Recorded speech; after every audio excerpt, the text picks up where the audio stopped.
kan kita akan cek. Ya.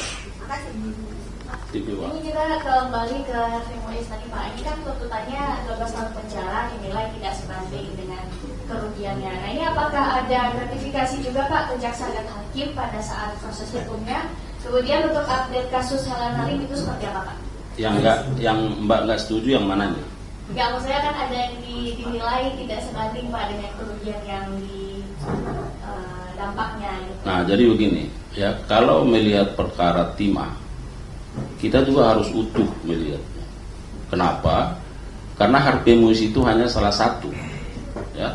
Apa yang menjadi peran dari yang bersangkutan? Itu dulu yang harus kita pahami bersama. Ya. Nah, kalau kita lihat peran yang bersangkutan, ya, yang pertama dia menginisiasi pertemuan antara PT Timah dengan para pemilik smelter. Artinya, kalau dia yang menginisiasi, mempertemukan, berarti masih ada pihak lain. Ya. Yang kedua, tentu dia mengumpulkan dana CSR dari 5 smelter itu.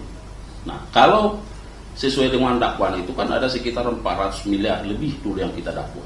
Tetapi dalam proses persidangannya bahwa hakim melihat ternyata yang dinikmati sekitar 200 miliar lebih, dan itulah yang menjadi beban kepada yang bersangkutan. Nah, jadi kita harus melihat secara holistik, karena siapa lagi pelaku-pelaku terhadap tindak pidana korupsi timah ini? Tentu kita sudah menetapkan ada sekitar 22. Ya.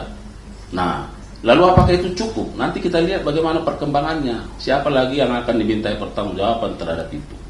Nah, kemudian yang kedua, kalau rekan media menganggap bahwa ada permainan jaksa, hakim, saya kira itu terlalu berlebihan. Ya.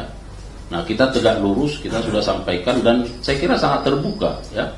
Mulai A to Z-nya itu, mulai dari penanganan penyidikan sampai kepada pernyataan banding terhadap perkara itu, saya kira sangat terbuka. Ya. Pak, respon dari kejaksaan tentang hakim yang memutuskan aset Helen Halim untuk dikembalikan gimana Pak? Kan hakim memerintahkan untuk mengembalikan asetnya Helen Halim disita oleh Kejagung untuk dikembalikan. Respon dari Kejagung? Nah, Helen Halim itu kan baru diputus kemarin. Kita masih punya waktu 7 hari menurut KUHAP, ya, menurut hukum acara. Nah, jadi jangan dikira bahwa 7 hari itu kami tidak mendalami. Ya, itulah fungsinya KUHAP, memberi waktu kepada para pihak untuk pikir-pikir. Sesungguhnya pikir-pikir itu bukan karena kebimbangan, bukan. Tapi kita menganalisis, ya. Karena yang ada di jaksa itu kan catatan persidangan. Lalu dilihat, dicatat apa pertimbangan-pertimbangan yang disampaikan oleh pengadilan. Apakah pertimbangan-pertimbangan itu sangat berkorelasi dengan apa yang kita dakwa dan kita tuntut. Nah, lalu nanti akan diputuskan seperti apa. Misalnya kita tuntut 8 tahun, putus 5 tahun. Ya, kemudian ada pengembalian aset yang sudah disita kepada yang bersangkutan. Nah, jaksa itu akan melakukan penelitian, pengecekan lebih awal. Nah, kita punya dokumen terkait itu, maka disita. Lalu kenapa pengadilan harus mengembalikan ke yang bersangkutan? Apa pertimbangannya?